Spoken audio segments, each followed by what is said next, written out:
Jiang Haoyi was just an ordinary 19-year-old high school student. His school life was simple. Wake up in the morning, head to school, and that was it. Haoyi liked living this way, a peaceful life where no one paid him much attention. It felt free and calm, and he thought it would be enough if things stayed like that forever.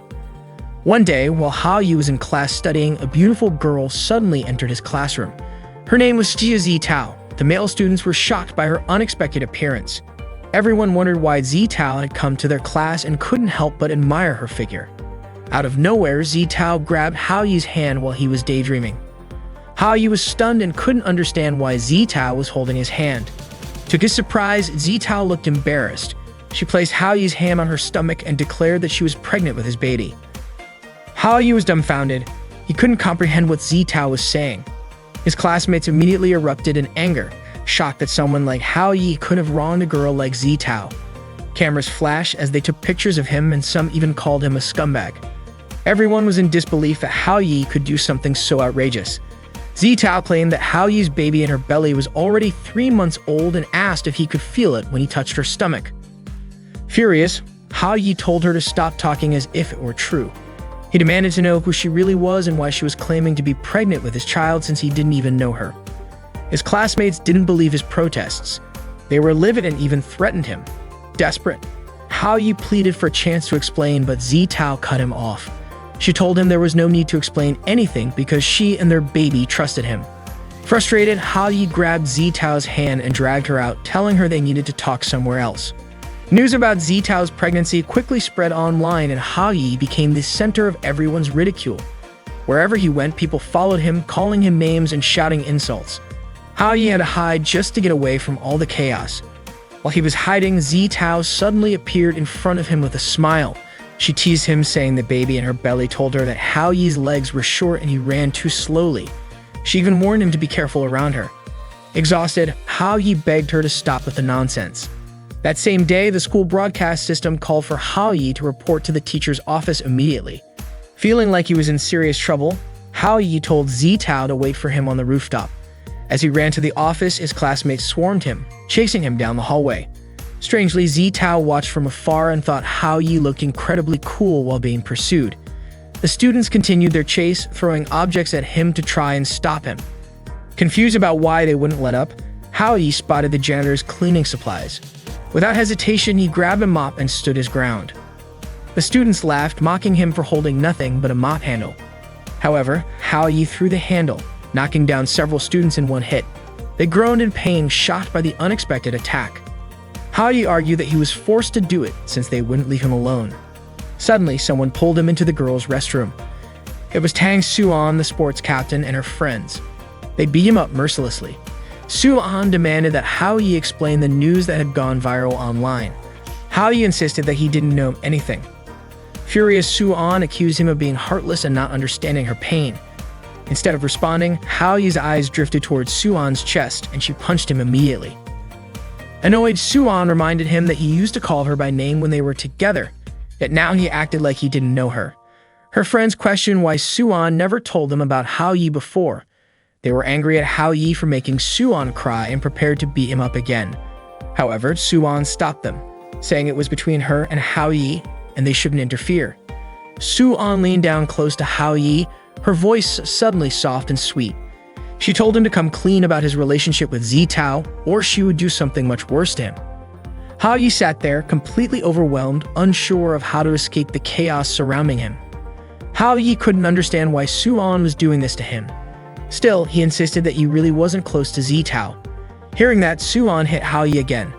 When the restroom door finally opened, Suan and her group walked out with Haoyi trailing behind them. Outside, the students were still waiting for him. Just as Haoyi stepped out, Lin Yuan, the smartest student in school, suddenly appeared, ran toward him, and hugged him tightly. Haoyi was bewildered, unsure of what was about to happen next. Yuan told Haoyi to come home with her because Xiao Hong and Xiao Ming missed him so much. Haoyi was completely confused. He had no idea who Xiao Hong and Xiao Ming were. Without warning, Yuan hit him with a book, calling him a traitor for cheating on her, even forgetting their 2 children. Just as Yuan was about to hit him even harder, Suan intervened, grabbing Yuan's hand in time. Suan declared that she was the only one allowed to do that to Haoyi. Annoyed, Yuan snapped back, saying that since the earth was formed, Hao Yi was destined to be hers. Students around them started snapping pictures of the argument between Yuan and Suan. While they were busy fighting, Hao Yi saw an opportunity and bolted. One of the students quickly noticed him escaping and alerted the others that Hao Yi was running away. Hao Yi ran for his life, but no matter where he went, people were chasing after him. With no choice, he dashed up the emergency stairs and headed to the rooftop. Zitao was already waiting for him there. Meanwhile, the students continued to chase him up to the roof, followed closely by Yuan and Suan. Yuan stopped abruptly when she saw Zitao standing there. Suan, on the other hand, demanded that Hao Yi explain everything immediately. Feeling overwhelmed, Hao Yi was cornered by everyone, especially those three girls. He didn't even understand what was happening anymore. Desperate, Hao Yi shouted that he didn't know any of the three girls. He walked all the way to the edge of the rooftop and threatened to jump off to prove his innocence. However, the crowd, already furious with him, charged forward to grab him. Left with no other choice, Hao Yi let himself off the building. As he fell through the air, Hao Yi thought the nightmare would finally end and it would all be over. But to his shock, something strange happened. A mysterious force emerged from the sky. Everything around him froze, and Hao Yi realized that time itself had stopped. Suddenly, he saw a beautiful girl appear in front of him. She looked at him and said he seemed way too calm while falling. She had actually hoped he would wet his pants. The girl introduced herself as the goddess of love and immediately asked Hao Yi if he had ever eaten a love chocolate. Confused, Hao Yi was thrown off by her words. He wondered if she was referring to a cake he had eaten before. He remembered seeing a piece of cake on the rooftop, possibly left there by someone. Since it would have been a waste to leave it, he decided to eat it. The goddess of love explained that the chocolate cake he ate had the power to make anyone fall in love. If Hao Yi ate it with a girl, then that girl would fall in love with him. Hao Yi was horrified as he realized he had shared the cake with the girls, and now they were all after him. He couldn't believe something so ridiculous was happening to him. Still in disbelief, Hao Yi asked himself if the goddess of love really existed in this world. But there she was, right in front of him as he fell from the rooftop. The goddess of love introduced herself as Mai Tata, explaining that she was still in training. Tata told Hao Yi he didn't need to thank her, and cheekily added that he should enjoy the happiness of being surrounded by women. Frustrated, Hao Yi snapped at Tata, yelling that his peaceful life had been completely ruined because of her. He told her that if he hadn't run away, he might have been killed, or worse, expelled and forced to become homeless. Hao Yi felt like his life was over. Tata, unimpressed, called him dramatic and insisted that his problems weren't impossible to fix. As long as Hao Yi could fulfill their wishes, the magic would disappear and Hao Yi would finally be free from them. According to Tata, it was really simple. Suddenly, Tata caught a whiff of food and was distracted. Hao Yi, irritated, said that if it was so easy, she should do it herself. Time, which had been stopped, resumed once again. The students chasing Hao Yi were in disbelief that he had actually jumped off the building. They rushed to check below, but he was nowhere to be found. They kept searching. Suan was baffled about where Hao Yi could have gone. She looked around but still didn't find him, and in the process, she bumped into Yuan. The tension between Suan and Yuan flared again as their rivalry over Hao Yi grew. Meanwhile, Hao Yi was hiding behind a tree, catching his breath as he scanned for Zitao. He was worried something terrible might happen to her. He imagined Zitao crying over him, heartbroken that he had so many other women in his life, and wondering what would happen to the baby she claimed to be carrying. Zitao, still on the rooftop, was indeed crying. When Hao Yi finally reached her, panting, Zitao was shocked but relieved to see he was okay. Hao Yi told her to meet him somewhere tomorrow. Zitao smiled and teasingly asked if this meant he was asking her out on a date. The next day, Hao Yi took Zitao to a hospital for a checkup. As they sat in the waiting room, people gave them judgmental looks. Some whispered about how kids these days had no self-control and caused all sorts of problems. Zitao leaned on Hao Yi's shoulder, and Hao Yi, staring at her, realized how cute she looked up close. Zitao asked him to take her to get the test results. Before Hao Yi could respond, Zitao commented on how kind he was and said she was sure he would make a great dad someday. The doctor suddenly appeared with the results, confirming there was no baby in Zitao's stomach. Hao Yi was ecstatic to hear this. Zitao, however, was puzzled, insisting she had felt a baby inside her. She quickly concluded it was her fault and vowed to try harder next time to get pregnant. She even suggested they buy something to speed up the process, claiming she knew all about it. Hao Yi quickly changed the subject, suggesting they visit her family to clear things up. When they arrived at Zitao's house, Hao Yi was stunned. The place was a grand mansion, practically a castle. Servants greeted Zitao, addressing her as princess. That was when Hao Yi realized Zitao came from an incredibly wealthy family. Hao Yi couldn't wrap his head around why someone as perfect as Zitao wanted him to fulfill her wishes. Zitao told Hao Yi she would always remember this day as the day he came to propose to her. Hao Yi couldn't even fathom it. Even in his wildest imagination, he was still a loser. He silently acknowledged that his life was nothing but a mess. Zitao, on the other hand, said that even if her father rejected him, she'd still be happy because Hao Yi at least tried. A maid arrived to greet Zitao and asked who Hao Yi was. Zitao was about to call in her boyfriend, but Hao Yi quickly covered her mouth. He introduced himself as a close friend of Zitao's father instead. The maid greeted Hao Yi warmly. Hao Yi was taken aback to learn that Zitao lived alone. The maid explained that Zitao's father worked abroad and never returned home, and she pitied Zitao for it. Hao Yi then decided it would be better to leave since Zitao's father wasn't around. However, the maid insisted that Hao Yi stay, saying Zitao specifically asked him not to leave. Just then, one of Zitao's guards arrived with news from the school. The school had called and reported that a student named Hao Yi had kidnapped Zitao. Hearing this, Hao Yi began sneaking out of the house, trying to make his escape. The maid said that Hao Yi's name sounded familiar to her. Zitao's guards, however, were furious at Hao Yi and prepared to beat him up. Hao Yi pleaded with them, insisting that they had misunderstood the situation, but the maid urged them to attack him anyway.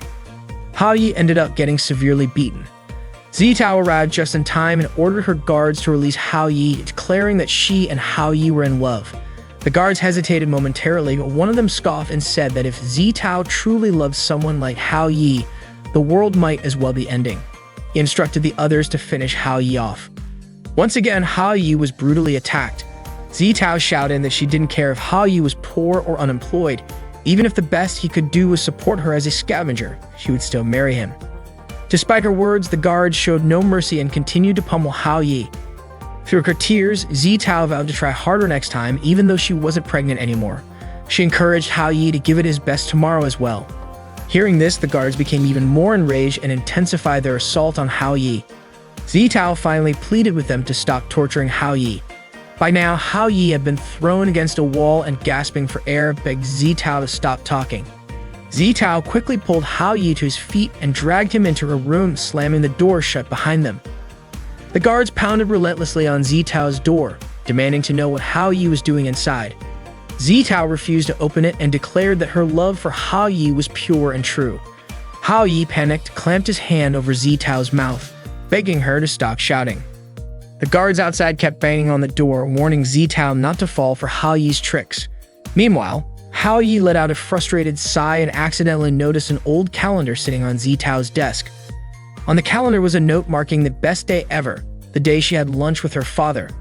The guards continued to hammer on the door, while the maid called Zitao's father to report the incident. However, her father brushed it off, saying it didn't matter as long as Zitao was safe. He even told the maid to stop bothering him with such trivial issues. In a sudden burst of determination, Hao Yi flung the door open and snatched the maid's phone. He yelled into it, declaring that he was the one who had kidnapped Zitao and daring her father to come meet him.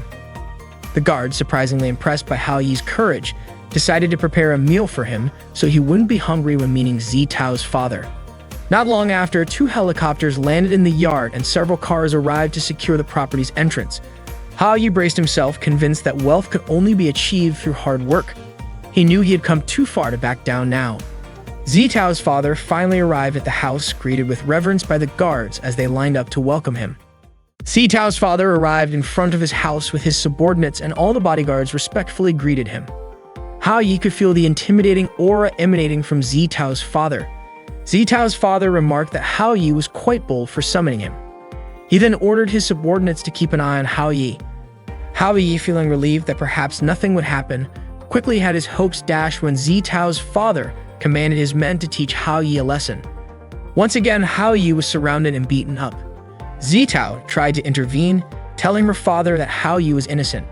She showed him the results of her checkup, proving that she wasn't pregnant. This made Zitao's father stop his men, and he turned to Hao Yi, asking about his true intentions. Hao Yi then asked if he hadn't claimed to have kidnapped Zitao, would Zitao's father have come home to see her at all, or would he have just continued forgetting about her? Zitao's father was shocked by Hao Yi's words, and Zitao herself was deeply moved. Hao Yi continued, explaining that Zitao still needed her father, but her father couldn't see that. While Zitao's father had given her a luxurious house, personal bodyguards, and servants, and ensured she never went hungry, was that really what Zitao wanted? Hao Yi passionately argued that what Zitao truly desired was her father's love. Did you ever give her that love? Hao Yi shouted. Zitao was overwhelmed with emotion at Hao Yi's words. Zitao's father, furious, grabbed Hao Yi by the collar and yelled, "What do you know about love? Do you think money grows on trees?" Hao Yi pleaded with him to stop hurting his own family. He then showed Zitao's father a calendar from the previous year, marked as Zitao's best day. It made her father remember a joyful moment they'd shared together during a simple lunch. It dawned on him that what Zitao wanted most was to be with him. To others, that moment might not have seemed like much, but to Zitao, it was her biggest dream. Hao Yi asked Zitao's father to think it over. Even the maids and bodyguards were moved to tears by Hao Yi's sincerity.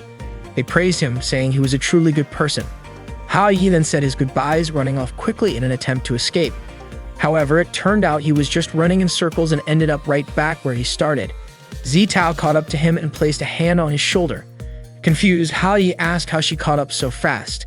Zitao replied that she had simply taken the back door. Zitao thanked Hao Yi and kissed him, but suddenly, she disappeared.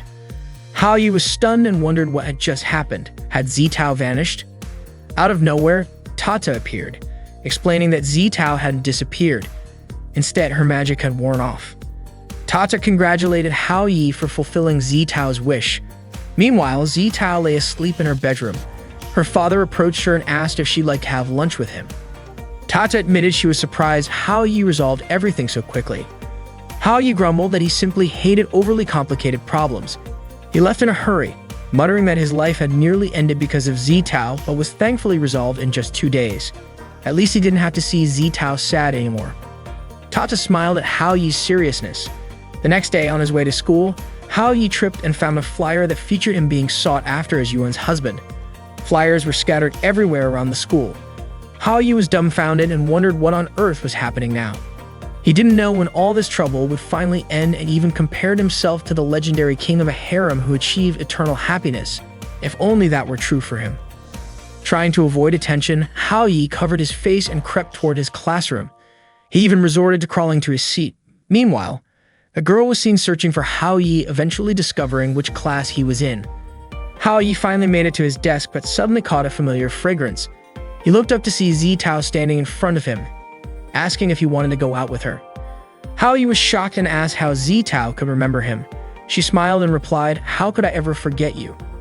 She then thanked Hao Yi for everything he had done for her. Panicking, Hao Yi called out for Tata, who immediately appeared, freezing time. Hao Yi demanded to know what was going on, pointing out that Tata herself had said Zitao's magic had disappeared once her wish was fulfilled. Tata sheepishly admitted that she had forgotten to tell him something because he had left too quickly the day before.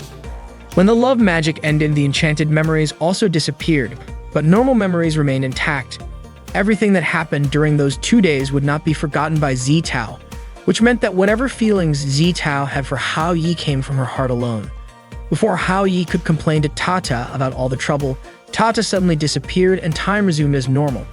Just as Zitao was about to ask why Hao Yi had mentioned Tata, Hao Yi quickly brushed it off, saying it was nothing important. Zitao concluded that Hao Yi had agreed to go out with her. Out of nowhere, someone appeared and threw a knife that narrowly missed Hao Yi. The girl's name was Aishen Shili. She called Hao Yi honey and asked why he hadn't invited her on his date. Shili then interrogated Hao Yi about his relationship with Zitao. Terrified, Hao Yi stammered that it was all a misunderstanding.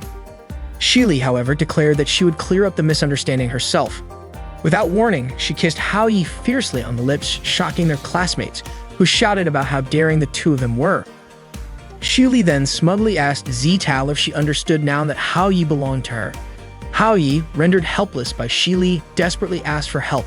Just then, Shili's mother appeared and smacked a bag into Shili's face, telling her to stop what she was doing. Shili, still recovering, asked what her mother was doing there. Her mother was stunned that Shili had traveled all the way from America just to see Hao Yi. Hao Yi nervously greeted Shili's mother, but both Shili and her mother immediately told him to be quiet. Shili's mother demanded that Shili return home, but Shili refused, boldly claiming that no one could stop her from being with Hao Yi. Shili's mother, clearly disapproving of her daughter's relationship with Hao Yi, insisted that Shili give up on him. The two began to fight right in front of everyone. Shili's mother easily won, leaving Shili lying on the ground completely defeated. The students wasted no time snapping photos of the spectacle. Shili's mother ordered her subordinates to take Shili away immediately. As she was about to leave, Hao Yi nervously asked if she was really going to take Shili back to America. Shili's mother simply replied, inviting someone and asking them to leave are two very different things. She then ominously advised Hao Yi to consider buying insurance. Terrified, Hao Yi muttered that his life might soon come to an end. As he turned around, Tata suddenly appeared in front of him, startling him. Frustrated, Hao Yi scolded Tata for sneaking up on him and told her not to pop out of nowhere like a ghost. Despite calling her sweet-looking like a goddess, he grumbled that her behavior was as scary as a ghost. From a distance, Zitao noticed Hao Yi seemingly talking to himself and wondered what he was doing. Curious, she approached him. Meanwhile, Tata asked Hao Yi if Shili had also eaten the magic chocolate. Hao Yi sighed, saying that Shili had always been like that, his scariest childhood friend. According to Hao Yi's parents, Shili and he had played together since they were babies, and they even went to the same grade school and middle school. Just thinking about it made Hao Yi's head hurt. Suddenly, Hao Yi felt someone behind him. Zitao, in a panic, tried to hide behind 3 leaves, which was of course useless because Hao Yi could still see her clearly. Embarrassed, Zitao said she didn't want to interfere with Hao Yi and Shili's relationship since they were childhood friends. Gathering her courage, Zitao told Hao Yi to forget about their plans for tomorrow, but Hao Yi, confused, said he had forgotten to discuss the time and place for their meeting. Apologizing, he admitted he wasn't good at choosing locations and asked Zitao to let him know if she had a place in mind. Hearing that, Zitao smiled and walked away. Tata, watching everything unfold, commented that Hao Yi seemed to be starting to like Zitao after everything they had been through. Annoyed, Hao Yi shot back that it was all Tata's fault for setting this up in the first place. He warned Tata to stop following him and stormed off. Hao Yi made his way toward the school rooftop, trying to clear his head. But on the stairs, he bumped into Suan. Without a word, Suan slapped him and ordered him to follow her immediately. Hao Yi ran into Suan on the stairs and Suan immediately slapped him. She coldly declared that their relationship was over. Hao Yi, unfazed, responded that he didn't care if they'd broke up and added that with such a harsh attitude, no one would ever like Suan. Furious, Suan stormed off, leaving Hao Yi stressed and frustrated. Tata appeared moments later, asking what had happened to Hao Yi in the short time she'd been gone. Hao Yi explained that he had just been slapped and dumped by Suan. Even though Suan's feelings were fake, suddenly being dumped like that still made him upset. Hao Yi then asked Tata why Suan had decided to break up. Was it because the problem wasn't resolved? Tata smirked and said that Hao Yi clearly didn't understand women. She explained that when most women ask for a breakup, it's usually a warning sign. Tata then disappeared before Hao Yi could respond, leaving him worried that something terrible might happen to Suan. He even wondered if she might be planning to hurt herself. Later that afternoon, Hao Yi saw Suan punishing a group of boys by making them do push-ups. They looked utterly exhausted, struggling to complete the hundreds of push-ups Suan demanded. She scolded them, saying they deserved this punishment for losing a bet to the girls.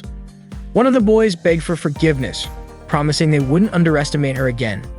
Instead of forgiving him, Suan sprayed him with water. Tata and Hao Yi watched the whole thing from a distance. Tata remarked that Suan was truly oppressive, managing to stay completely unfazed despite just having broken up. Seeing how bad the situation was, Hao Yi decided he had to step in and save the poor boys. Tata teased him, pointing out that he could barely save himself. Hao Yi approached Suan, trying to reason with her. He told her that it was just a bet and there was no need to push them so hard. Suan scoffed, mocking Hao Yi for daring to confront her after what had happened between them. The boys cheered Hao Yi on, calling him their savior, but Suan quickly silenced them by spraying them with water again. In a panic, Hao Yi grabbed the water sprayer from Suan, but in the struggle, he accidentally sprayed her instead, soaking her completely. Frozen in fear, Hao Yi braced himself, convinced that Suan would kill him. But instead, Suan looked at him and said that he was far too kind and loved everyone too much. She finally realized why Hao Yi couldn't stay loyal. With that, Suan turned and walked away. The boys, now free from Suan's punishment, celebrated Hao Yi's arrival. They couldn't believe he had the courage to stand up to her, considering how terrifying she was. Suan, meanwhile, headed to the bathroom to clean up. As she washed, she couldn't stop thinking about Hao-yi, muttering to herself that he was trash who didn't deserve her love. Determined to move on, she told herself that everything was over and tomorrow would be a fresh start. The next day, Hao-yi overslept and woke up to find Shili lying on his bed. Shocked, he asked what she was doing in his room. Shili, unfazed, called him honey and told him to get up already. She asked why he was in such a hurry since it was Sunday. Then she playfully asked if Hao-yi had a date to go on. Hao-yi replied that he planned to buy some books and finish his school assignments. Hearing that, Shili left the room and locked the door behind her. Panicking, Hao-yi shouted that he didn't want to be trapped in his room on the day of his first date, but Shili calmly told him to relax and stay at home. In the living room, Shili ran into Hao-yi's parents. They asked where Hao-yi was, and Shili told them that he wanted to stay home and study. She also claimed that Hao-yi had asked her to buy some books for him. To ensure her plan worked, she asked them not to unlock Hao-yi's door. Hao-yi's mother, clearly suspicious, turned to her husband and said that their son was being seduced and asked why he wasn't advising him. Hao-yi's father shrugged it off, saying it wasn't such a bad thing to have a girl taking care of him. Annoyed, Hao-yi's mother compared him to Yun and scolded him for being so careless. Trying to change the subject, Hao-yi's father commented on how good the tea tasted. Meanwhile, Hao-yi pounded on his bedroom door, shouting for someone to let him out, but no one responded. Desperate, he climbed out the window and tried to sneak along the building's ledge. As he passed by the neighbor's window, the young child inside started crying and accused Hao-yi of being a pervert sneaking around. Hao-yi, exasperated, yelled back that he wasn't a pervert. He just needed to borrow their door to escape. Meanwhile, Zitao was still waiting for Hao-yi at the place they had agreed to meet. She had been waiting for quite a while and suddenly began to feel worried, especially since she couldn't stop thinking about the time Shili kissed Hao-yi in class the day before. She remembered how Shili had declared that Hao-yi belonged to her, and the fact that Hao-yi and Shili were childhood friends only made things worse. Zitao started to believe their meeting was no longer happening. Out of nowhere, Hao-yi came running toward her, apologizing for being late because of everything that had happened at home. Zitao smiled and said it was okay, adding that she had just arrived as well. She then invited Hao-yi to have some tea with her. Hao-yi didn't expect Zitao to invite him for something as simple as tea. He had secretly hoped that she called him out to confess her feelings. Zitao, on the other hand, felt nervous and unsure whether she should say something. She was completely flustered, not knowing what to say because it was her first time going on a date with a guy. Her heart was pounding so hard that she worried Hao-yi might notice. Suddenly, Hao-yi placed his hand on Zitao's forehead to check if she was sick because her face had turned red. Without realizing it, their faces were so close that they found themselves staring straight into each other's eyes. Surprised, they quickly pulled back. Hao-yi apologized and Zitao, blushing even more, said that she was fine. Both of them looked away awkwardly, trying to hide how embarrassed they were. Out of the blue, Hao-yi remembered that there was an anime and manga festival happening that day. He excitedly asked Zitao if she wanted to check it out with him. Hearing that, Zitao smiled brightly and agreed. Meanwhile, Shili returned to Hao-yi's room, bringing him the books she had promised. But when she got there, she found the room empty. Thinking that Hao-yi was playing hide-and-seek with her, Shili muttered that she wouldn't let him win. At the festival, there were tons of visitors gathered around taking pictures of 3 cosplayers. They were chatting in a way that sounded like they were mocking Suan. It seemed like they didn't like her very much.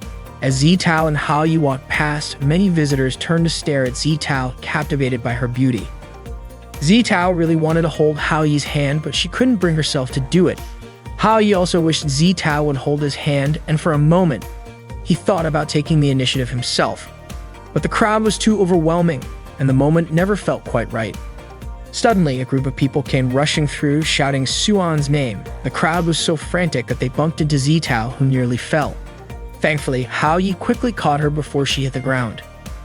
Hao-yi was shocked to see that all these people were flocking to take pictures of Suan, the same Suan who had dumped him just the day before.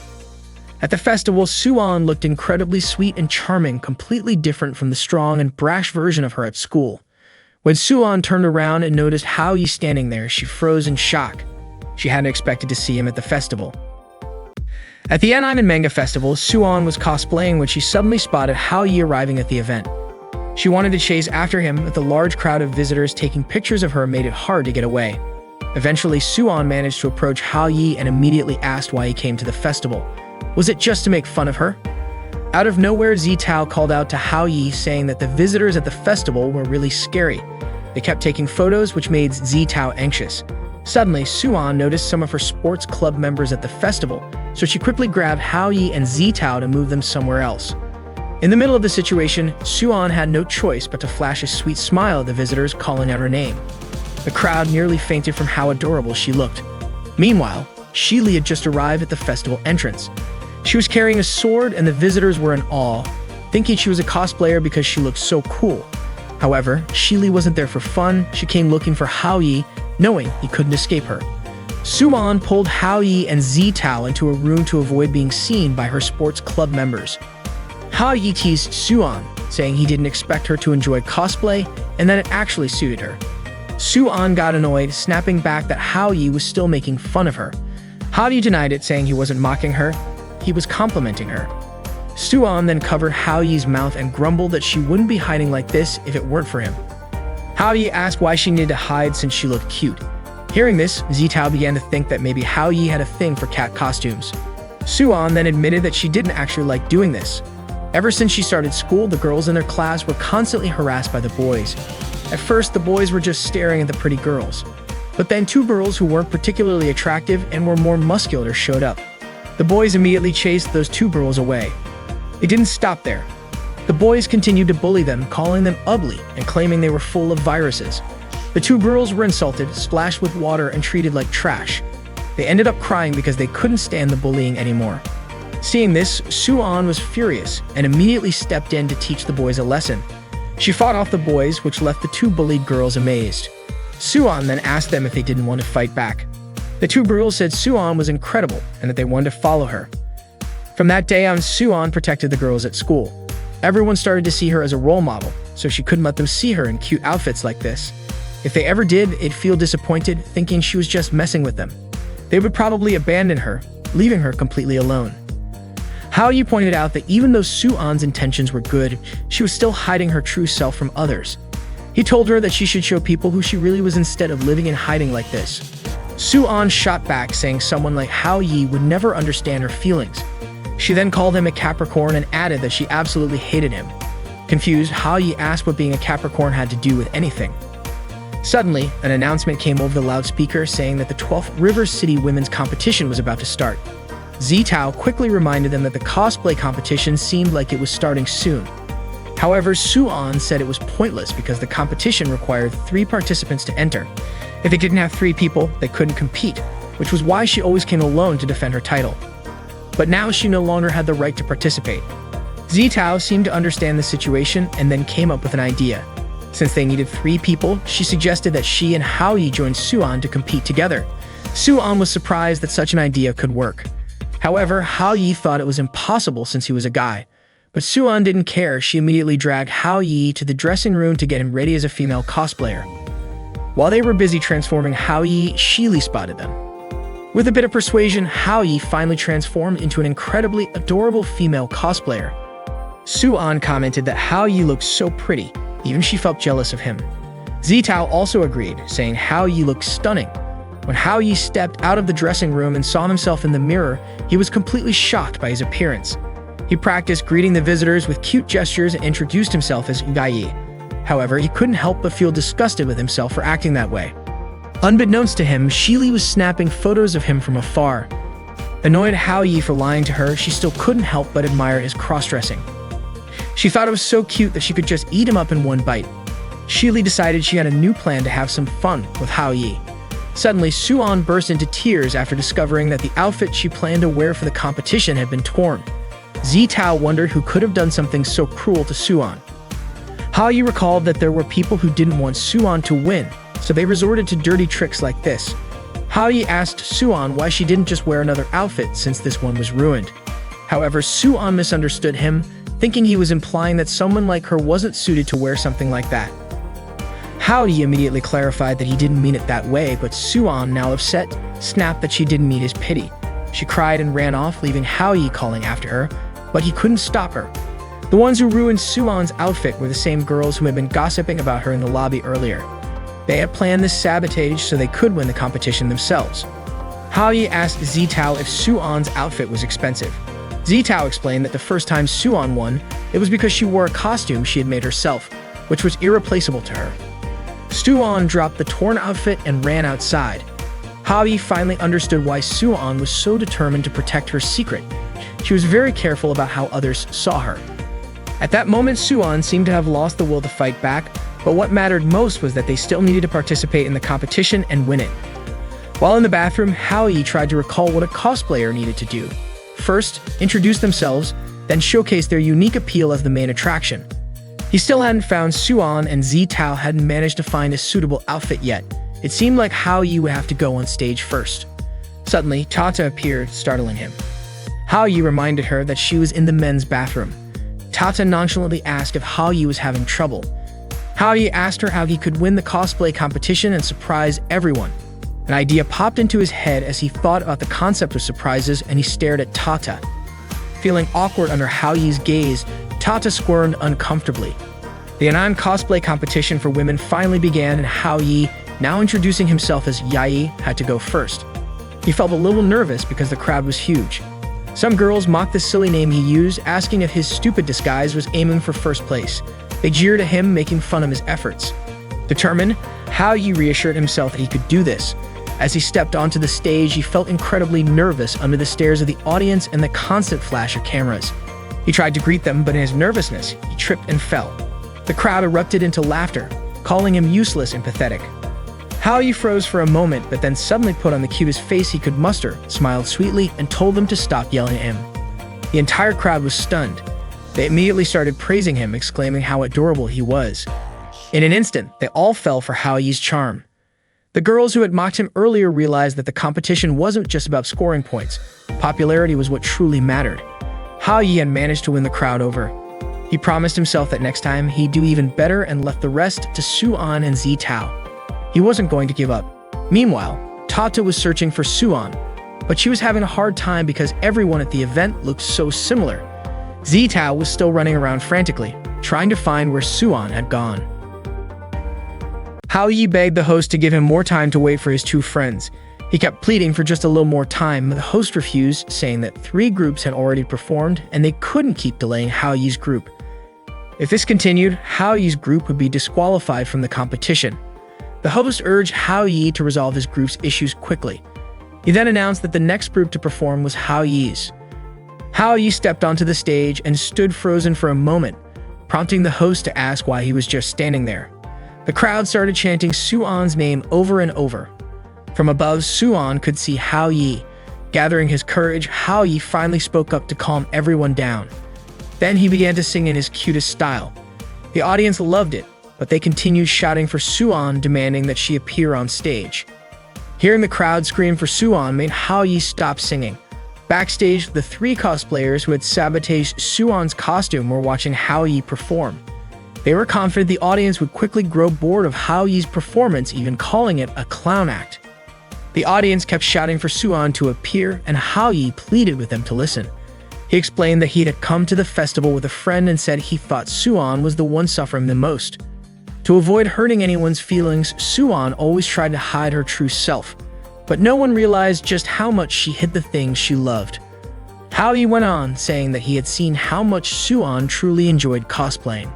Though it shocked him at first, he wanted to tell Suwon that when she was in cosplay, she was the most confident and natural version of herself that he had ever seen.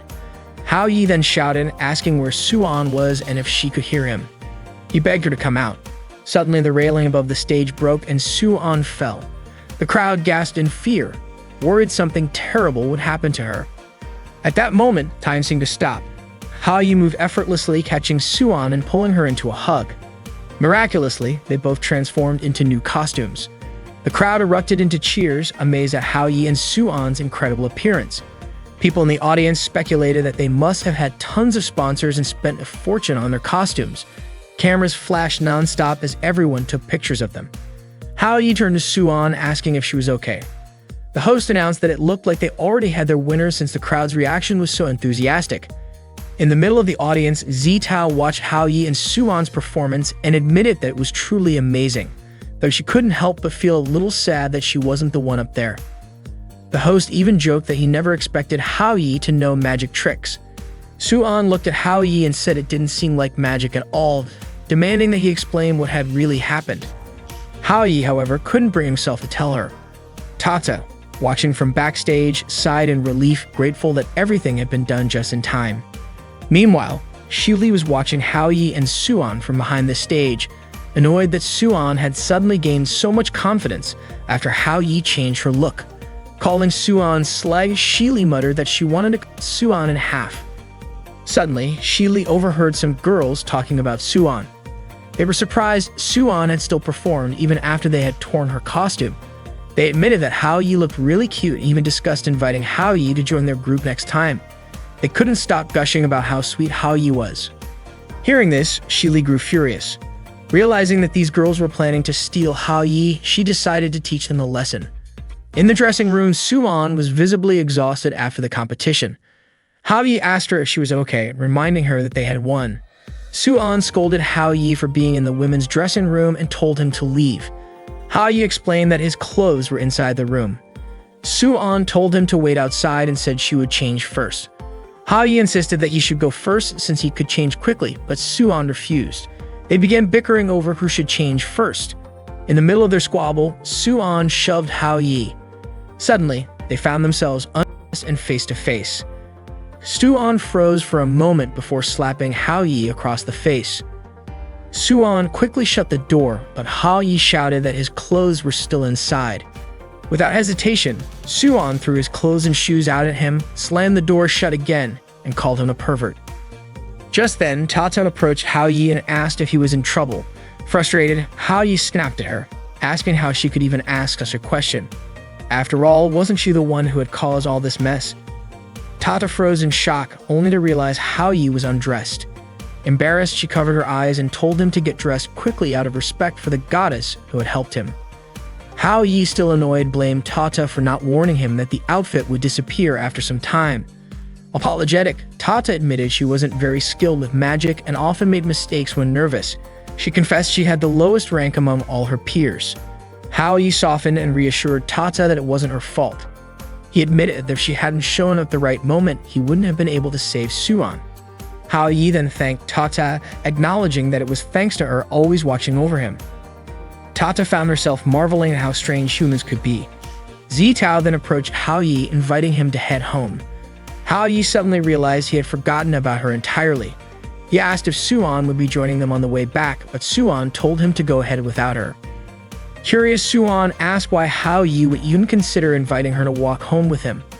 Little did she know 3 girls who had earlier sabotaged her outfit were trapped inside the wardrobe where she had changed. Apparently, Shili had locked them in there. Meanwhile, Hao Yi only escorted Zitao as far as the station because he had something else to do.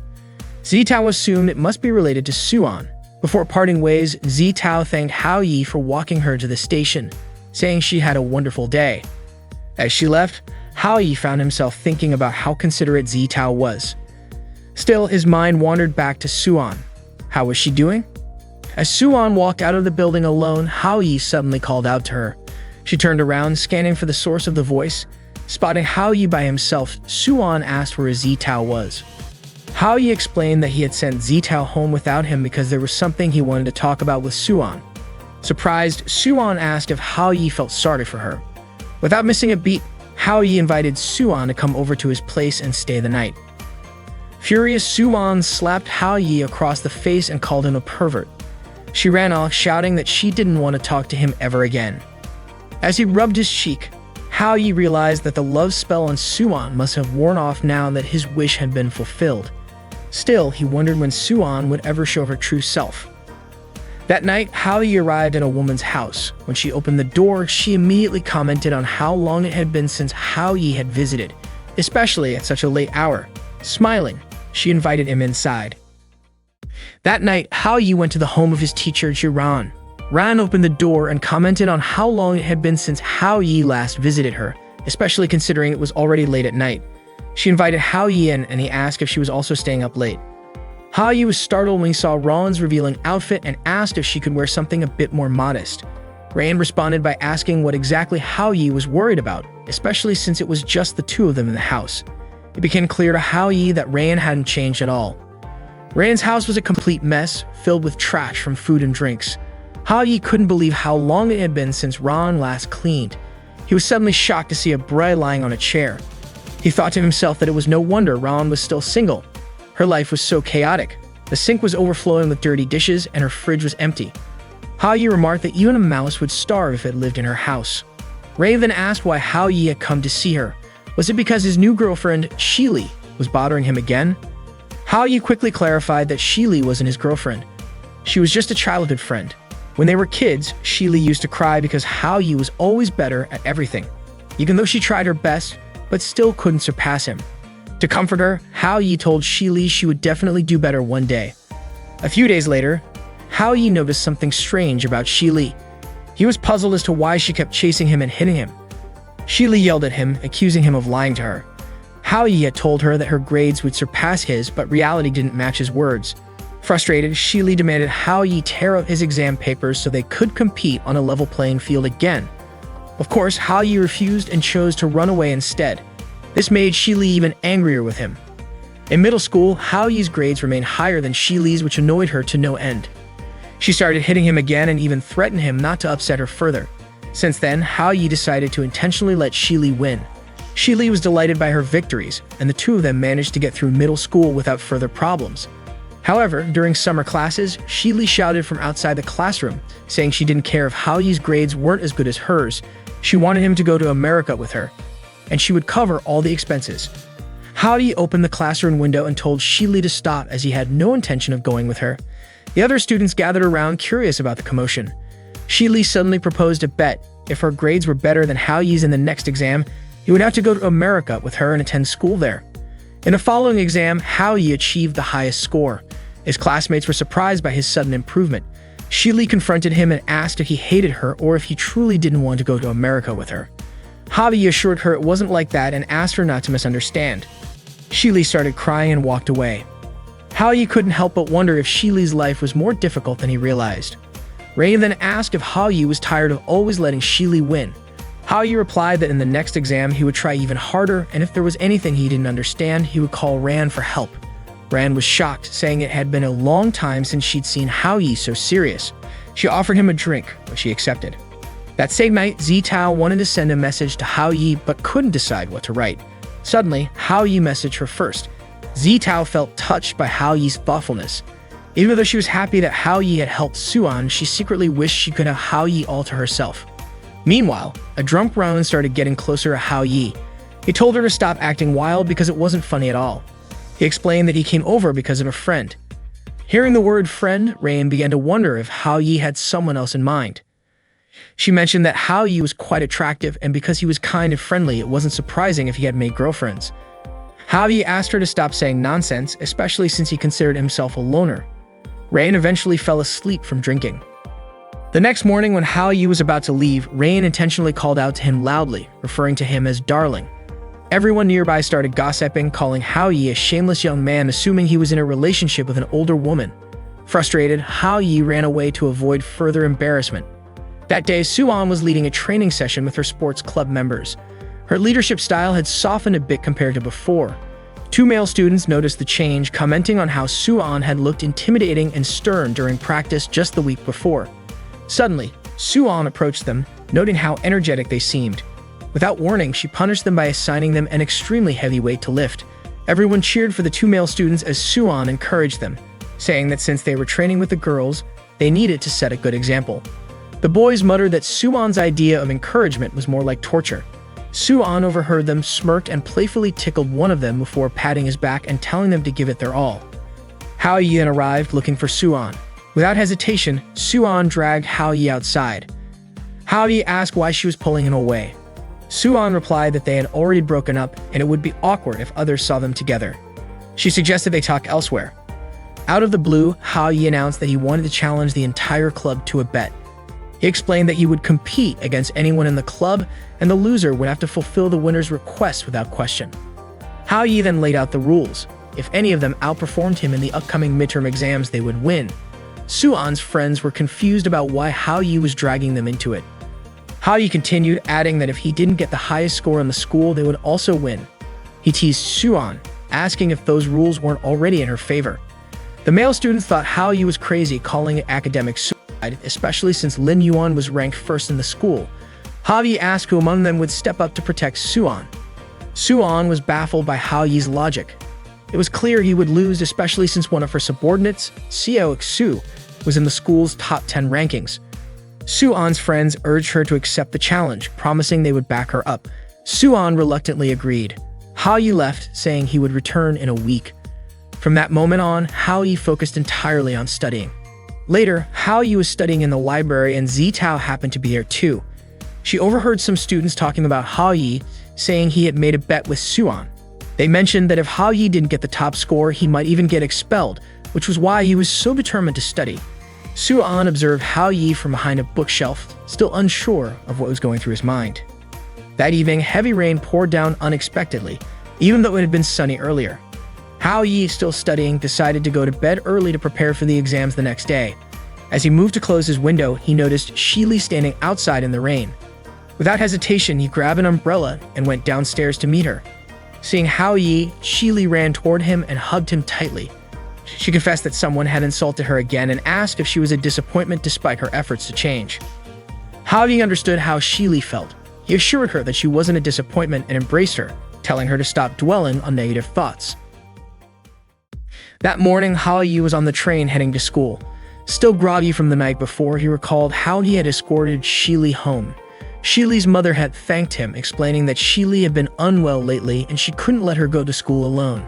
Meanwhile, Suan was washing her face, her mind wandering to thoughts of Hao Yi, when suddenly, one of her club members informed her that Hao Yi had just arrived at the school gate.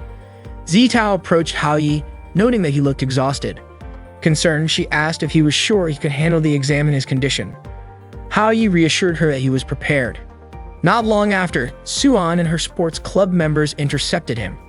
Suan told Hao Yi that he still had a chance to change his mind, but one of her clubmates interjected, saying it was already too late. They were eager to see him fail. Hao Yi didn't say a word and simply walked past them, prompting the club members to call him a coward.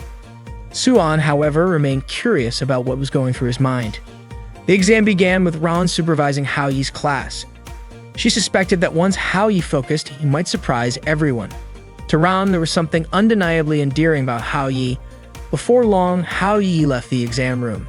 Suan's friends assumed he had given up. When the exam concluded, relief spread among the students. As everyone felt the weight of the exam lift, Suan noticed Hao Yi and thought about approaching him, but Zitao beat her to it, leading Suan to change her mind. Hao Yi asked Zitao for help picking something out specifically. He wanted her to choose some clothes for him. The next day, Suan and her sports club were practicing as the exam results were set to be announced. The club members were confident that Hao Yi would lose, assuring Suan that she shouldn't worry about their bet because Qiaokeli-ing would undoubtedly come out on top. They believed there was no way Hao Yi could outperform Qiaokeli-ing. To everyone's surprise, Hao Yi arrived holding a cosplay outfit. He declared that Suan had lost the bet, and as her punishment, she would have to wear the outfit for 2 weeks. Shock rippled through the group. They mocked Hao Yi for having such a disgusting hobby and couldn't believe he had actually won the bet. Qiaokeli-ing immediately checked the exam results and proudly announced she had ranked 5th. Hao Yi smirked and casually told them to check the top spot. Everyone was stunned when they saw that Hao Yi had achieved first place with a perfect score. Hao Yi confidently told them they already knew the outcome and left it up to Suan, as their leader, to handle the rest. Some members accused Hao Yi of being a pervert, questioning the legitimacy of his results. Suan, however, agreed to fulfill her punishment without hesitation. As Hao Yi walked away, he suddenly remarked that someone once told him there's nothing wrong with a man being a little perverted. He added that he didn't think there was anything strange about wearing the outfit. Suan's friends later approached the school administration to challenge Hao Yi's results, but the school confirmed there was no issue with his scores. They had verified his results with all the teachers, and there was even his signed acknowledgement. One of Suan's friends suggested Hao Yi might have cheated. However, Rayan dismissed the idea, confidently stating that no matter how challenging the exam, Hao Yi would never resort to cheating. It simply wasn't his nature. Ran then asked them all to leave. It wasn't just the students doubting Hao Yi. Some of the teachers still couldn't believe it either. When the announcement board showed Hao Yi's name at the top of the rankings, the students gathered around in shock, questioning whether he had actually refrained from cheating. Meanwhile, murmurs spread that Suan, the sports club president, had lost a bet. Suan stood nearby wearing the cosplay outfit and holding a brochure for the sports club with a forced smile. Male students immediately flocked to her, intrigued enough to consider joining the club. Suan's friends pitied her, blaming Hao Yi for the embarrassing situation. As Hao Yi approached her, he noticed for the first time that the outfit she wore was actually from an anime festival. Curious, he asked her how the clothes he'd given her were holding up. Suan complained that they were too tight. Hao Yi, unfazed, announced to everyone that Suan would be wearing that outfit while recruiting new members for her club. He leaned in and whispered to her, "From now on, it's all up to you." Suan then stepped forward, acting cute and cheerful to promote the sports club. Her performance earned praise from the onlookers, and Suan smiled with relief, even thanking Hao Yi. From afar, a girl watched them, wondering if Hao Yi had completely forgotten about his family. Later that evening, Hao Yi felt drained. He confided in Tata, telling her about the 2-week cosplay punishment he'd given Suan. Tata teased him, saying that he was already losing his edge with Suan, and that he couldn't use the same trick twice. Confused, Hao Yi pondered whether he needed a new plan. Suddenly, Zitao showed up and asked what was going on. Hao Yi dismissed her question, saying he was just feeling hot and trying to cool off. Right then, Suan arrived and threw the outfit Hao Yi had given her at his feet. Furious, she accused him of humiliating her because the clothes were clearly made for a child. Hao Yi tried to explain himself, turning to Zitao for backup, but Zitao, visibly nervous, excused herself, saying she had to leave for dinner with her dad. Seeing Hao Yi's apologetic face, Suan cracked a smile and told him she forgave him. Despite the bizarre circumstances, Suan admitted to herself that she felt happy. Hao Yi, too, smiled, reaffirming to himself that maybe there really wasn't anything wrong with a man being a little mischievous. The next day, while walking down the school hallway, Tata asked Hao Yi about who Shili had been talking about the previous night. Hao Yi replied that Shili was talking about her boyfriend. Tata was shocked, assuming Shili had been referring to Hao Yi. Laughing, Hao Yi clarified that he wasn't Shili's boyfriend. It was actually her ex-boyfriend she had been talking about. If it weren't for that guy, Shili wouldn't have ended up in her current situation. Out of nowhere, 2 little kids ran up to Hao Yi, calling him Dad. Hao Yi was utterly stunned, especially when Lin Yuan appeared alongside them. Yuan then said they were his children. This revelation shocked Hao Yi so much that he felt his soul leave his body, but Tata caught his spirit and put it back. Yuan explained that Hao Yi had left home and forgotten about his 2 children. Hao Yi remembered Yuan had once mentioned their children's names were Ming and Hong. Smiling behind Yuan, Tata seemed amused. Hao Yi quickly told her to keep quiet, adding he'd deal with her later. Misunderstanding, Yuan looked hurt, thinking Hao Yi was directing his harsh words at her. Hao Yi hurried to clarify that he wasn't speaking to Yuan. Yuan then asked if Hao Yi could come home that evening. Just then, Ming complained he was hungry. Hao Yi suggested that Yuan take Ming and Hong to get some food from the front of the school while he handled something important. He promised to meet them at the school gate and asked the kids to call him uncle while in public. After they left, Hao Yi confronted Tata, visibly irritated. He demanded to know how much more she was hiding from him and why she kept complicating his life. Tata apologized, saying she'd been too busy to inform him earlier. She explained that the contract's primary purpose was to fulfill the wishes of the girls involved. If time passed and the contract remained unfulfilled, the magic would activate and their wishes would automatically come true. Hao Yi was baffled and frustrated, struggling to comprehend how such a ridiculous rule could exist. Worse, fulfilling these contracts seemed to be cutting his lifespan in half. Tata calmly said it wasn't as bad as it seemed, and in Hao Yi's words, could simply be considered delusions manifesting. Meanwhile, Yuan showed Ming and Hong the school announcement board, pointing out that their dad, Hao Yi, was ranked first, while Yuan herself was second. Hong praised both of them for being so amazing. Ming quickly reminded Hong to refer to Hao Yi as uncle, and Hong nodded, agreeing to comply. Yuan then received a phone call asking her to report to the office immediately. Before leaving, she instructed Ming and Hong to stay put and not wander off. The 2 kids promised to follow her instructions. However, as soon as Yuan left, Ming dashed off, announcing he would find Hao Yi. Hong, alarmed, chased after him. When Yuan returned and found her children missing, she panicked and ran to Hao Yi to inform him. Apologizing profusely, Yuan explained that Ming and Hong had disappeared while she was gone for a short time.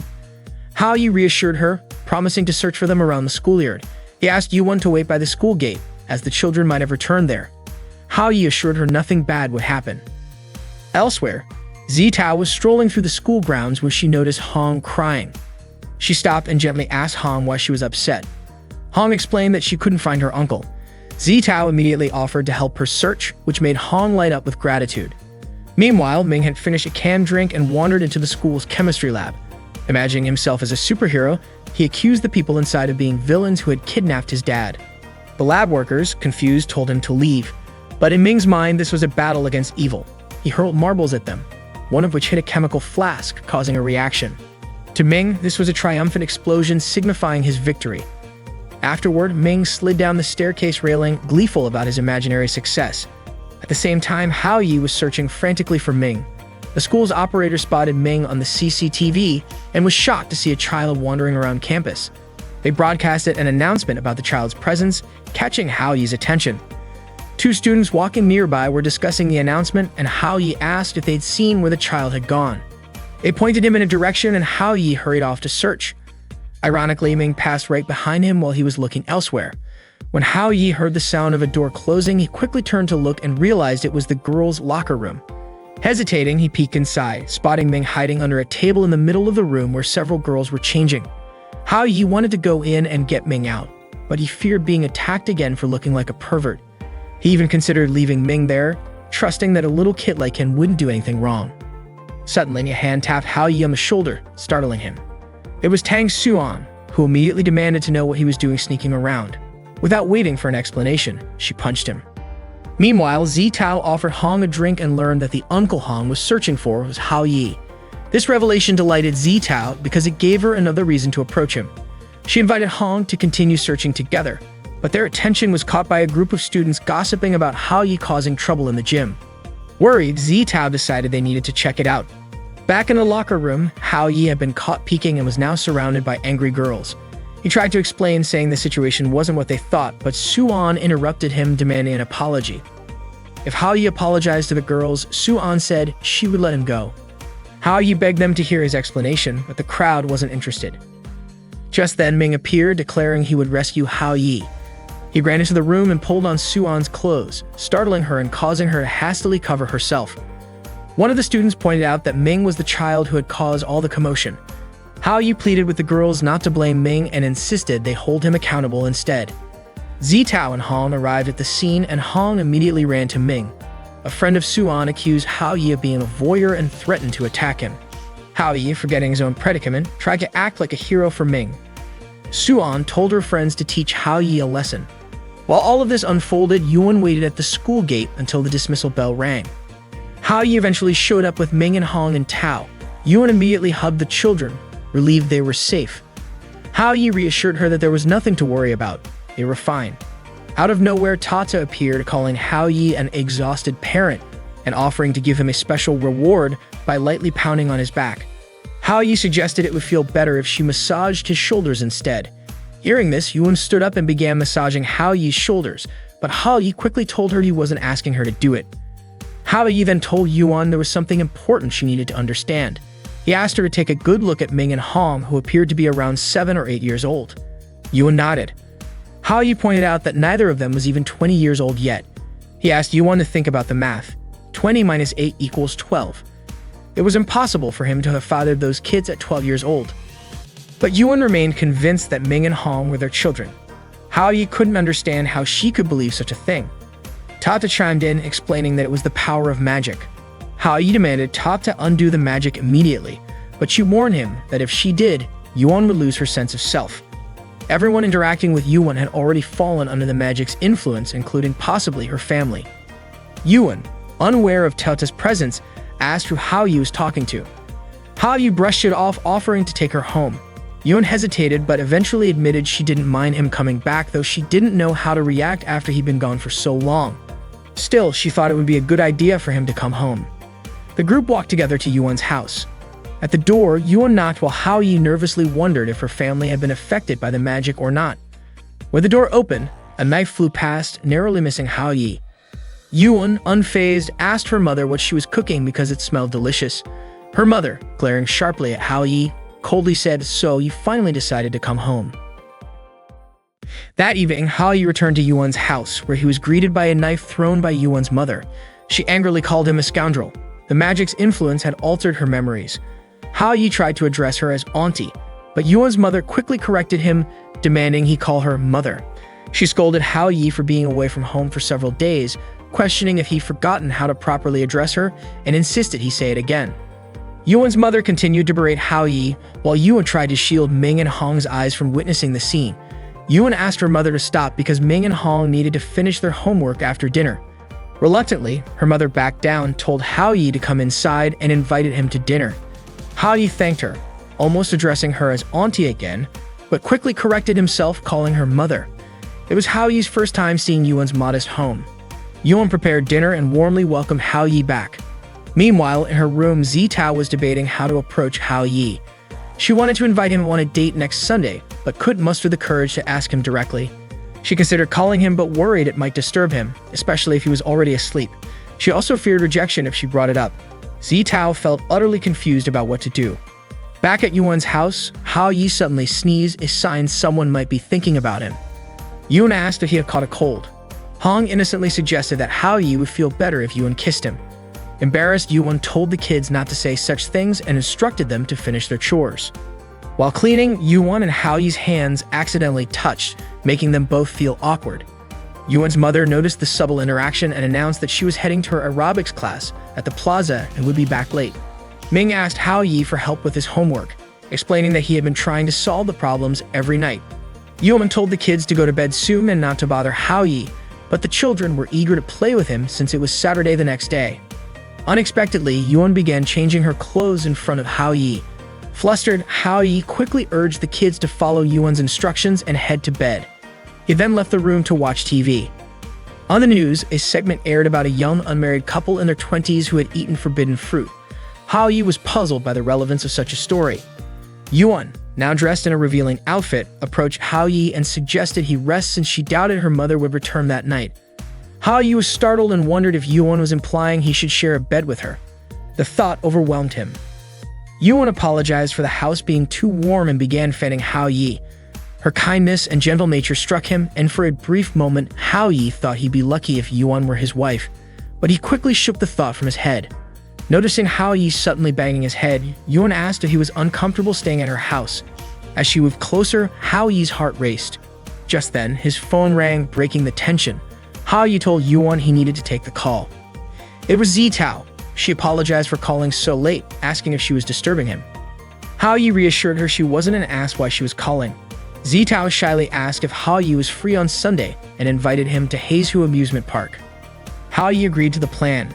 Unbeknownst to him, Yuan had overheard the conversation and was standing right behind him. She asked what was going on. Startled, Hao Yi stammered that someone had simply asked him to return home. Yuan then asked Hao Yi to promise her that he would take the kids to Heizu Amusement Park on Sunday, since it had been a long time since they'd gone anywhere together. Hao Yi was confused because he had already agreed to meet Zitao on Sunday. He felt torn, caught between two conflicting thoughts. On one hand, he had to take care of the kids since they were supposedly his, and as a father, he couldn't neglect his responsibilities. On the other hand, Hao Yi realized that these children weren't actually part of his life, and he needed to make Zitao, the beautiful and wealthy woman, fall in love with him. That way, Hao Yi's position would dramatically rise to the top. His mind was racing back and forth between whether to spend the day with Yuan or with Zitao. In the end, Hao Yi decided to go with Yuan. Yuan, however, reiterated that they would be bringing the kids along. Meanwhile, Zitao was busy picking out an outfit for her date with Hao Yi. Suddenly, Hao Yi called her. He apologized for calling so late, but Zitao said it was fine since she hadn't gone to sleep yet. Hao Yi was about to explain his plans for Sunday, but paused when he remembered what Zitao's maid had said, that Zitao didn't have many friends and often felt sad being alone at home. Suddenly, Zitao started crying and said that if Hao Yi was too busy, he didn't have to come. Hao Yi immediately decided that he wouldn't be late and reminded Zitao not to be late either. Zitao smiled, and Hao Yi couldn't believe how those words came out of his mouth so naturally. As Hao Yi walked home, Yuan told him to be careful on the road. Hao Yi, walking home, was deep in thought, realizing he had to handle both situations at the same time. Sunday arrived. By 8:50 a.m., Hao Yi, Yuan, and the kids had already arrived at Haeju Amusement Park. Ming and Hong were really excited to see all the rides there. It wasn't long before the clock hit 9 o'clock a.m., marking the start of Hao Yi's operation. Ming asked which ride they would go on first. Hao Yi suggested they start with the Ferris wheel to get a view from the top. They were amazed by how high the ride went. Hao Yi had already planned everything out. He needed to meet Zitao at 10 o'clock a.m. So the plan was to take them on one ride after another for the next hour. While riding the water wheel, Hao Yi got scared and accidentally hugged someone's leg, thinking it was a pole. The person turned out to be someone's boyfriend, and he got angry at Hao Yi for grabbing his leg. Hao Yi quickly let go.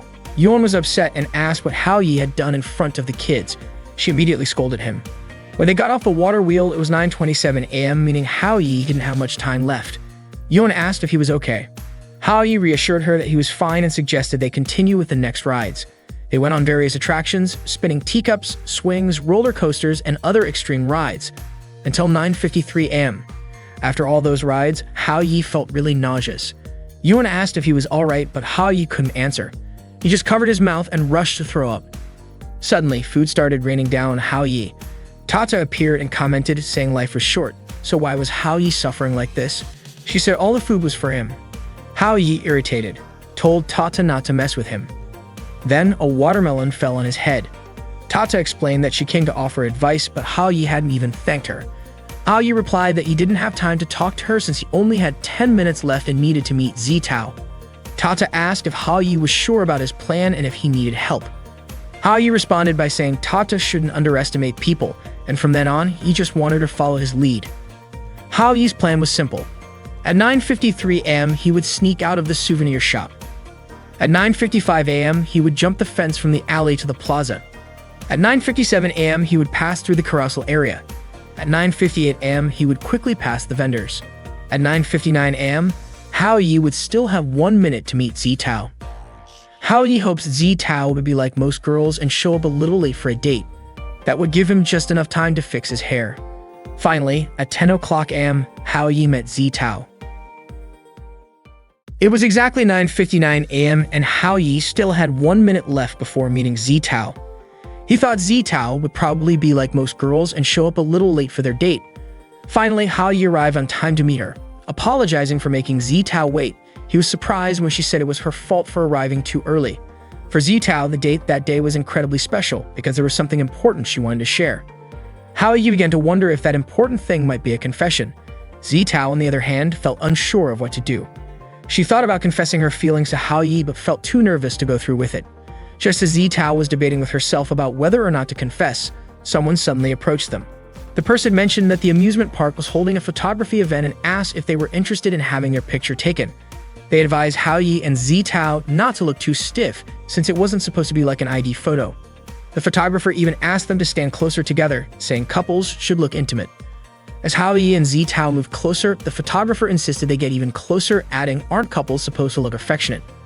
Hao Yi thought the photographer must have assumed they were a couple. He couldn't help but wonder, could someone as wealthy and elegant as Zitao really fall for me? Then, to his surprise, Zitao posed by hugging Hao Yi and asked if that was the kind of pose the photographer had in mind. The photographer gave a thumbs up and prepared to take their photo. Suddenly, a gust of wind blew Zitao's hat off and Hao Yi instinctively caught it. In doing so, his face accidentally moved closer to hers. Zitao smiled, thanked him, and unexpectedly kissed him. Hao Yi rushed to the restroom to splash water on his face. He was puzzled by Zitao's behavior. Why did she kiss me all of a sudden? He found it hard to believe that the most beautiful girl in school could like him. It seemed impossible and made no sense at all. Out of nowhere, Tata appeared and teased Hao Yi, calling him a fool and saying even a god wouldn't be able to save him. Hao Yi asked if it was all just a coincidence. After all, everything he did was just to help Zitao, so there was no reason for her to fall for him. It simply didn't make sense. If it were true, then all the single guys in the world would be doomed. Hao Yi concluded it must be the effect of the chocolate cake. But Tata rolled her eyes and insisted that the chocolate had nothing to do with Zitao's actions. She called Hao Yi stubborn and reminded him she had explained everything to him before. Tata then asked, "Don't you realize all the girls are into you? All their affection is piling up and it's only a matter of time." Hao Yi suddenly remembered he was almost out of time. Yuan and the kids were probably still waiting for him. He quickly headed to the souvenir shop to pick out some gifts. As he browsed through the items trying to choose the perfect ones for the kids, Zhang Dong appeared and called out to him. Zhang Dong asked what Hao Yi was doing there. He then said there was something serious he needed to discuss. Hao Yi sensed it was something important. Zhang Dong explained that Du Yus had returned from America and he was certain Yus would hurt Shili again. Zhang Dong declared that no matter what, he wouldn't let that happen. Hao Yi tried to calm him down, saying there was no guarantee things would turn out the way Zhang Dong imagined. Zhang Dong then surprised Hao Yi by saying he was entrusting Shili to him. Hao Yi protested, pointing out that Zhang Dong was the one who liked Shili, so he should be the one to handle it. Zhang Dong hesitated and explained he couldn't go because of his friend's wife, adding, "I'm not that kind of guy." He placed his trust in Hao Yi to look out for Shili. Just then, Hao Yi noticed Suan in the same store. He called out to her, and she asked why he was there. Hao Yi explained he was talking to his friend, but Suan's companion didn't believe him. They accused Hao Yi of being a pervert, insisting he must have been following Suan.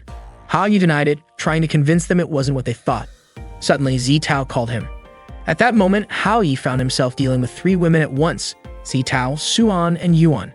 He was racking his brain over how to divide his time between them, especially since both Zitao and Yuan had been waiting for him for quite some time. He had no idea what to do. Suan noticed Hao Yi's restless expression and asked why he seemed so anxious and what was on his mind. Without hesitation, Hao Yi grabbed Suan's hand and said he needed her help. Suan's friend, however, became furious and immediately told Hao Yi to let go of Suan's hand, thinking he was doing something inappropriate to her. Hao Yi tried to explain that it was just a misunderstanding. Meanwhile, Zitao kept calling him, but Hao Yi wasn't answering. Zitao began to wonder if she had scared Hao Yi away. Feeling uneasy, she decided to leave. Just as she was about to go, someone appeared in front of her. She thought it was Hao Yi, but it turned out to be Suan. Surprised, Zitao asked why Suan was there. Suan explained that Hao Yi had something urgent to take care of and was in a big rush, so he had asked her to keep Zitao company. Suan also admitted she was curious about what Hao Yi was up to. Zitao thanked Suan for staying with her. Suan sat down next to Zitao and told her not to worry about Hao Yi. She complimented Zitao's outfit, saying she looked beautiful that day, then asked if Zitao and Hao Yi were on a date. Embarrassed, Zitao quickly clarified that they weren't dating and had only run into each other by chance. Suan chuckled and said Zitao didn't need to explain herself. Smiling, she teased that she felt guilty for stealing time that Zitao could have spent alone with Hao Yi. In truth, Suan was frustrated with Hao Yi but tried not to show it. Zitao, in turn, complimented Suan, saying she looked lovely too. Suan dismissed the compliment, saying she wasn't dressed up since she was only there to relax. Zitao teased her, pointing out that she looked a little shy, but Suan refused to admit it. She instead invited Zitao to have some fun together. Meanwhile, Hao Yi had made it to the carousel, where he met up with the kids. He handed them stuffed animals as gifts and apologized for making them wait so long. However, Hao Yi was surprised to see Hong crying. Yuan explained that Hong had wanted to win an ice cream for Ming in a coloring contest, but didn't succeed. Hao Yi reassured Hong, telling her not to worry because he would buy ice cream for them instead. Yuan suddenly commented that since Hao Yi had recently been laid off from his job, it must be tough for him to adjust. She urged him not to push himself too hard. Just then, Ming spoke up, saying she didn't want ice cream anymore. Yuan smiled warmly and called Ming a sweet child. Watching the touching scene between them, Hao Yi felt a mix of emotions. He understood Yuan's struggles and helplessness, but was also moved by the children's kindness and thoughtfulness. Determined to lift their spirits, Hao Yi suggested that he and Ming try to win the ice cream together. With renewed enthusiasm, Hao Yi, Yuan, and the kids put their hands together and cheered as a team. Nearby, an announcement was made for a parent and child quiz competition about to begin. Parents and their children started getting ready for the event. The host took the stage and prepared to ask the first question. What does DNA stand for? Hao Yi quickly pressed the buzzer and answered the question correctly. The next question was, how many dreams are described in the literary work Dream of the Red Chamber, a classic from the Qing dynasty? Hao Yi immediately gave the answer without hesitation. Other participants objected, claiming they hadn't even heard the full question before Hao Yi answered. Ming, however, beamed with pride, declaring Hao Yi was amazing. The other participants were puzzled when Hao Yi correctly answered a question about Cameroon being in the UTC+1 time zone. Han jumped for joy as Hao Yi continued to answer every question correctly. Then came the next question. Where is the black box located? Hao Yi answered confidently, at the tail of the plane. The quiz organizers were astonished at Hao Yi's ability to nail every question so effortlessly. Hao Yi eagerly awaited their best question yet. Finally, the last question came. How many chromosomes does a panda have? Without missing a beat, Hao Yi answered 21 pairs. He even stepped forward to the quiz table to ensure his answer was heard. The organizers, a bit flustered, reminded him that it was just a small competition, and there was no need to take it so seriously. Nevertheless, they awarded him a meal voucher as the prize for winning the quiz. Hao Yi and the kids were thrilled about the victory. They headed to eat together, with the kids overjoyed at finally getting their ice cream. Yuan smiled and remarked how happy the children were that day, all thanks to Hao Yi. She expressed her gratitude to him. Hao Yi, a bit surprised, replied that he hadn't realized it was all because of him. Yuan continues, saying that even though Hao Yi was afraid of heights, he still took the kids on the Ferris wheel and roller coaster. Despite having no income, he worked hard to give the kids what they wanted. Hao Yi quickly told her not to say such things, as it was only natural for them to have fun. They were his kids after all. Yuan suddenly fell silent, leaving Hao Yi confused and wondering if he had said something wrong. Finally, Yuan spoke up, saying that Hao Yi was truly calm and reserved. She commented that Hao Yi reminded her so much of someone else. Hao Yi doubted it was about an ex and thought to himself that this might be the perfect chance, right here and right now. Zitao and Suan spent time together at the amusement park at Hao Yi's request. Suan suggested they visit a store, but Zitao remained silent, looking downcast. Suan warned her that if she stayed gloomy, she'd leave her behind. She also mentioned that the outfit she was wearing was quite popular. Zitao apologized and then made an adorable cosplay-like gesture, which made Suan burst into laughter. By chance, they spotted Hao Yi with Yuan and the children. At that moment, Yuan told Hao Yi that she was taking the kids shopping. Hao Yi said he would catch up with them later. After Yuan left, Suan called out to Hao Yi and asked what exactly he was up to. Suan and Zitao dragged Hao Yi to the restroom, where Suan demanded an explanation. Suan tied Hao Yi up and began interrogating him, visibly annoyed because she felt Hao Yi was using her. She accused him of asking her to accompany Zitao just so he could spend time with Yuan. Hao Yi insisted that she had misunderstood him. He explained that his encounter with Yuan was purely coincidental. Suan wasn't entirely convinced because both she and Zitao had clearly seen Hao Yi with Yuan, whose eyes were red as if she had been crying. Holding a broom close to Hao Yi's face, Suan demanded that he tell her the truth about what had happened. Hao Yi explained what transpired at the cafe. He had asked Yuan why he had never heard her talk about her father. He told her she didn't have to carry all the burdens alone and admitted he had only just realized that Yuan came from a single-parent family. He pointed out how her mother worked so hard to support them and asked whether her father cared at all about his wife and children. Hao Yi also questioned whether her father sent any financial support, considering the family's situation, and if it was possible that he would never return to see her again. Yuan, visibly upset, slammed the table, startling everyone in the cafe. Hao Yi explained that he had only intended to catch her off guard to get her to open up. That way he could help her. But Yuan ended up crying, refusing to explain anything, perhaps because she wasn't ready to share. That's the real story, Hao Yi said. He admitted that he had only meant well for Yuan. Suan asked if he was telling the truth. Hao Yi nodded and insisted that he had never lied. Zitao expressed sympathy for Yuan and Suan agreed. She admitted she hadn't realized that Yuan was a single parent raising her two younger siblings, whom they had seen earlier. Suan remarked that Hao Yi's words about Yuan's father were like pouring salt on an open wound. She added that it must be incredibly tough for Yuan to take care of her siblings and wake up early every day. Hao Yi shouted, asking to be untied. Suan eventually let him go, acknowledging that Hao Yi's meeting with Yuan was a coincidence and that Yuan had genuinely needed help. However, she warned him that if he ever lied to her again, she wouldn't forgive him. Hao Yi agreed. Zitao urged Hao Yi to support Yuan and even offered to help if he needed anything. Hao Yi hurried off to catch up with Yuan. Later, while Suan and Zitao were at the cafe, Suan asked Zitao why she had let Hao Yi leave like that and whether she was okay with him being with Yuan.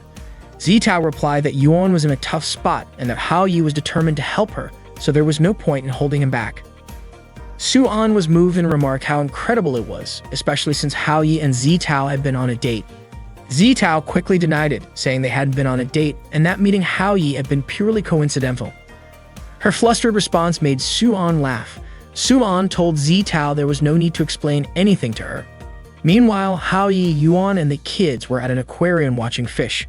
Yuan reminded the kids to be careful so they wouldn't fall. Hao Yi was about to apologize to Yuan for their conversation at the cafe, but Yuan reassured him that he wasn't at fault. She understood that Hao Yi just wanted to know the truth. When a photographer passed by, Hao Yi asked if he could take a few pictures of them. They ended up taking photos together. Ming and Hong were overjoyed that day. The photographer was surprised to hear the kids calling Hao Yi dad and wondered about his relationship with the girl he had seen him with earlier. Later, Hao Yi accompanied them back home. Yun thanked Hao Yi for making the day so enjoyable for her and the kids. Hao Yi tried to apologize again, but Yuan told him not to blame himself. She knew his intentions were good. However, she asked him not to tell her mother about their earlier conversation. Hao Yi agreed. Yuan went inside and said goodnight to Hao Yi. As Hao Yi stood there, he wondered if he had gone too far. He realized he couldn't learn anything directly from Yuan's mother and didn't know what to do next. Just thinking about meeting Yuan's mother made him anxious. He took out a photo from his pocket. It was the picture they had taken together earlier.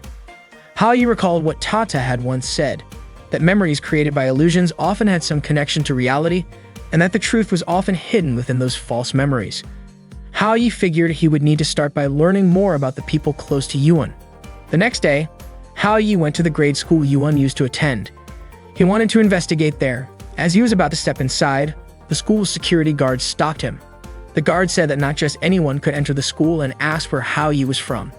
Hao Yi casually replied that he was just a young pioneer and tried to walk in. The guard chased after him, yelling at Hao Yi not to run. Hao Yi dashed through the hallways until he reached the teacher's lounge. Certain that Yuan's homeroom teacher would be there, he burst into the room and immediately asked if the teacher was present. All the teachers in the room glared at him. They asked who he was and why he was out of class during school hours. They even demanded to see his identification.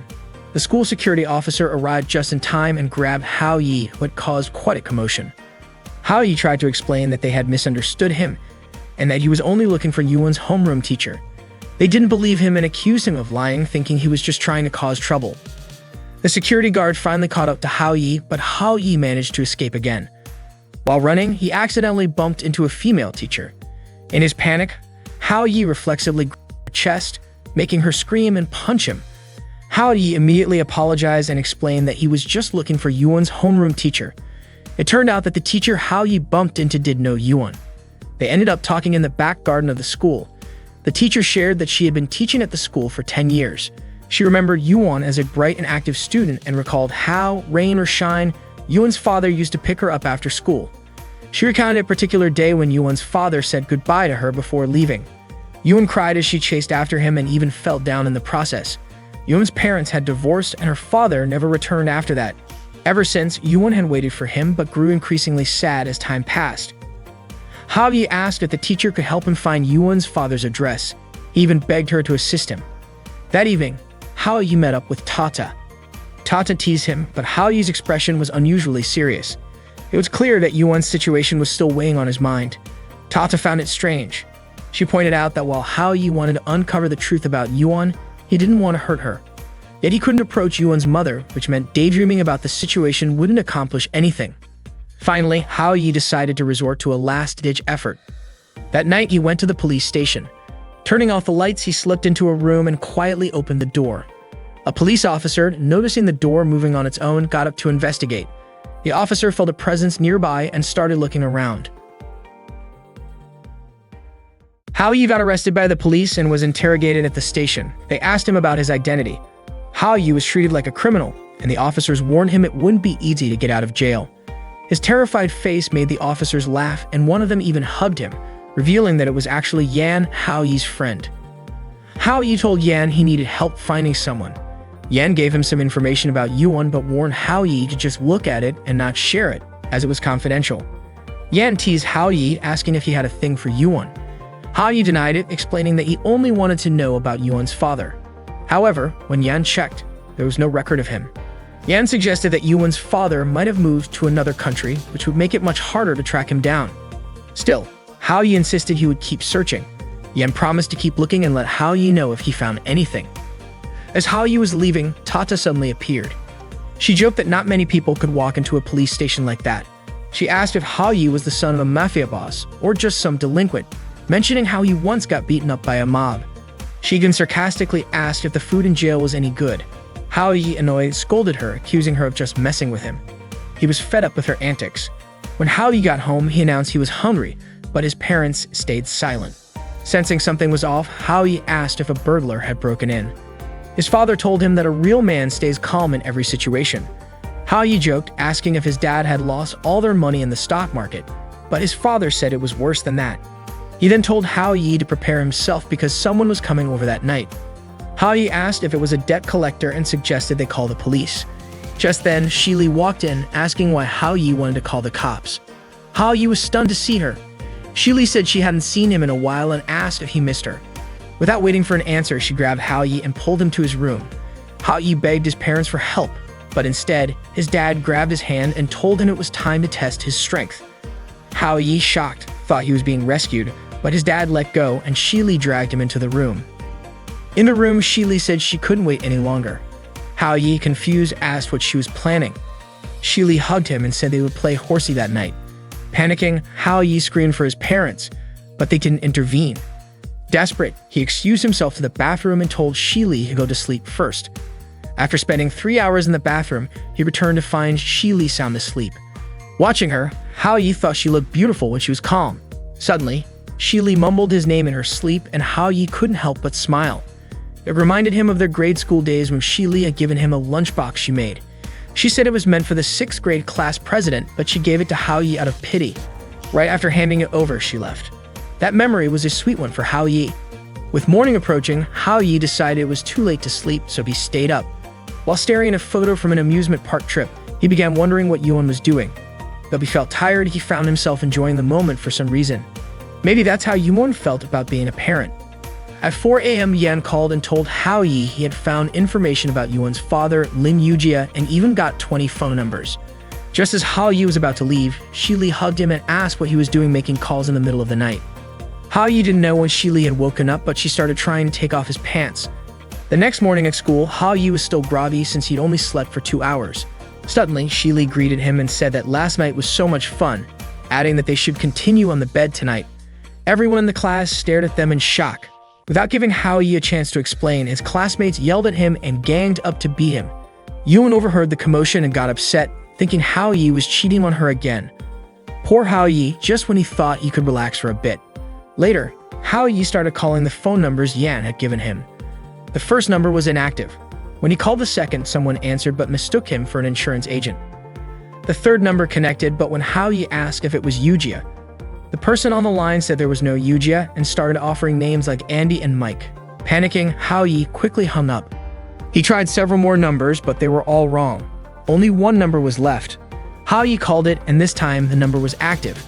Meanwhile, a woman walked into her boss's office and told him he had a call on one of his rarely used lines. The boss explained that it was his private line and forbade her from answering it. Hao Yi waited, confused as to why no one was picking up, and eventually fell asleep. After school, Hao Yi tried calling the last number again, determined to keep trying until someone answered.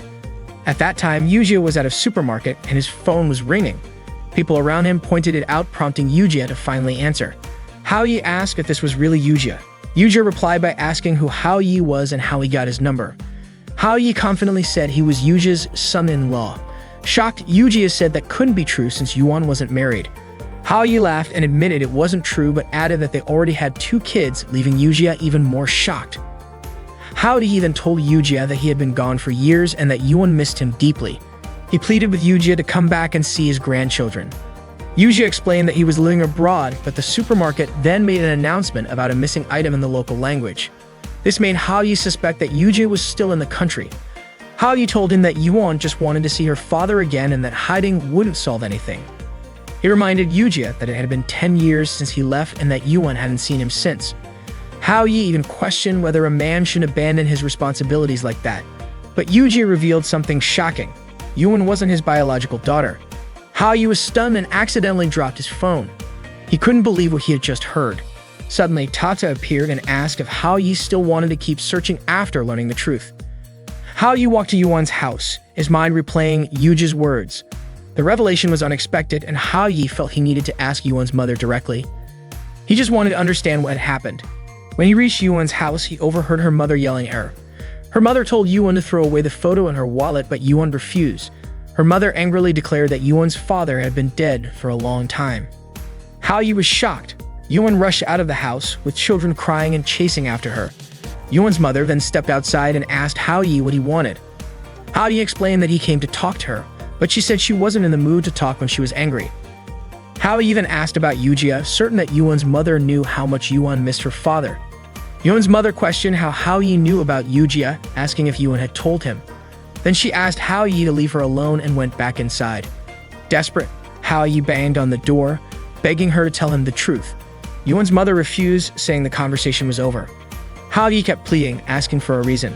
Suddenly, an elderly woman appeared and told Hao Yi to leave Yuan's mother alone. She whispered something to Hao Yi, which left him utterly shocked. Afterward, Hao Yi went off to be alone. Tata approached him and asked if he had learned the truth about Yuan's situation. Hao Yi said he didn't want to deal with it anymore. Hao Yi told Tata that he didn't want to deal with Yuan's issues anymore. In the past, Yuan's mother, Xiao married Qiaokeli, who was a surgeon. Shortly after Qiaokeli was called to duty, Xin waited eagerly for his return. But when her wish was finally granted, he came back lifeless. Everyone expressed their condolences to Xin, and his comrades said he was a hero. Things became even more difficult because Xin was pregnant with Yuan at the time. Xin considered Yuan to be a gift left behind by her late husband and vowed to raise her child healthily. Fortunately, Yujia, a man who had once pursued Xin, was by her side and willing to care for her and the child she was carrying. Tata then asked why Xin and he had chosen to divorce. Hao Yi explained that not everyone could understand their kind of love. It turned out Yujia's family didn't accept Xin or her child. Yujia's parents scolded him for marrying Xin behind their backs. They even disowned Yujia, threatening to kick him out unless he divorced Xin. They refused to acknowledge him as their family. After years of estrangement from his family, Yujia eventually decided to change his approach. He tearfully asked Xin for a separation because his parents were aging and he needed to take care of them. At that moment, there was nothing Xin or Yuan could do. Hao Yi had heard this entire story from an elderly woman who lived next door to Yuan. At first, he didn't believe it, but one of his friends confirmed it was true. Yuan's father had indeed been a surgeon who died in the line of duty. Tata commented that if all of that were true, it was hard to blame anyone for what happened. She could understand why Yujia hadn't come back to see Yuan. Hao Yi's expression soured, and he said he no longer cared about Yuan's family issues and didn't want anything to do with it. Tata asked if Hao Yi was giving up just like that. She pointed out that the fact Yujia still kept his old phone meant he still cared about Xin and Yuan. Hao Yi disagreed. He said they were all irresponsible. Yuan's mother, despite working in a dangerous field, had pushed forward with her commitment, which only brought chaos to others. Yujia, on the other hand, should have respected his marriage vows. He couldn't just come and go as he pleased. Hao Yi argued that even if he managed to bring Yujia back, it would be pointless. Tata grew curious about why Hao Yi was so upset. Hao Yi said he couldn't understand why Yuan's mother had chosen to trust Yujia. He was sure she had prepared herself for everything she went through and the consequences that came with it, meaning she had to shoulder it all alone. There was no one else to blame. Hao Yi was still angry because, if that was the case, why was he even involved in their problems? Tata reminded him that he had already done his best. She asked if police officers weren't allowed to marry and have children. Yujia had taken on the burden of a broken family and raised Yuan for years. Wasn't that proof that Yujia loved Yuan's mother and Yuan herself? Hao Yi asked Tata to stop following him. Tata couldn't understand what was really going on with Hao Yi. That night, Hao Yi went home with a gloomy expression. His mother greeted him and told him to wash his hands before dinner. His father asked why he was late again. Frustrated, Hao Yi snapped, asking since when they had started caring about him. His parents were shocked by his response. Hao Yi's mother guessed that he might be dealing with something heavy lately. She suggested that her husband try talking to him, but Hao Yi's father said that their son was an adult and could handle his problems on his own. Suddenly, there was a commotion from Hao Yi's room. He had thrown all of his books onto the floor and a photo from an amusement park outing accidentally fell down. Hao Yi picked it up and realized he shouldn't have taken out his anger on Yuan's family. He felt deeply ashamed of himself, especially since he had even argued with Tata over the issue. Hao Yi thought he was pathetic. For Yuan's family and for himself, he knew he couldn't give up so easily. He wondered if Tata also blamed him. Suddenly, Tata appeared and asked Hao Yi if he hadn't said he didn't want to come back. Hao Yi was startled, and Tata added that a man should keep his word. Hao Yi snapped at her, telling her not to show up unannounced and especially not to eavesdrop from outside. Both of them ended up laughing together. The next day, Hao Yi called Yujia again. Yujia told Hao Yi not to call him anymore, saying he was busy and in the middle of a meeting. Hao Yi apologized for being so forward and said he now understood the situation between Yujia and Yuan's mother. Yujia was relieved to hear that Hao Yi finally got what he had been feeling. However, Hao Yi continued, saying that as an outsider he could sympathize with Yujia, but as a man, running away wasn't the right way to solve a problem. Hao Yi pointed out that Yujia had kept the same phone number for years. Wasn't that proof that he still cared about Yuan and her mother? Hao-yi added that Yuan really wanted to be with Yujia and that Yuan's mother was struggling. At a time like this, they really needed Yujia. Without another word, Yujia hung up the phone. Tata encouraged Hao-yi to keep trying. Meanwhile, Suan had taken on a part-time job at a cafe to help fund her sports club. Zitao kept ordering drinks repeatedly just to talk to Suan. All Zitao wanted was to chat with Suan for a bit longer. However, Suan declined, explaining she was working. Undeterred, Zitao ordered 3 more cups of coffee so she could keep talking to Suan. Suan scolded her, warning that drinking too much coffee could make her pass out. Her boss immediately reprimanded Suan, prompting her to treat Zitao more politely. Suan asked why Zitao didn't just spend time with Hao-yi instead. Zitao mentioned that Hao-yi had been acting strangely lately. She'd often seen him on the phone with someone. As Suan brought Zitao's coffee order, she asked if there was anything else Zitao needed. Zitao mentioned that her father wanted to talk to her next week and admitted she had no idea what to do. She asked Suan to help her come up with an idea. Suan brushed her off, saying the cafe wasn't the place for counseling. Zitao finally left and Suan returned to work, muttering to herself that Zitao might actually be drunk or maybe drinking so much coffee could have the same effect. The next day, Hao-yi tried calling Yujia again, but the number couldn't be reached. Hao-yi guessed Yujia was upset about being constantly contacted. Tata remarked that despite all the calls, Yujia hadn't blocked Hao-yi's number yet, so maybe he didn't mind as much as he let on. Hao-yi then asked Tata if no girls had come to bother him during the 2-week summer break. He wondered if the magic had worn off, or if only 3 of them had eaten the cake. Tata teased him for hoping too much.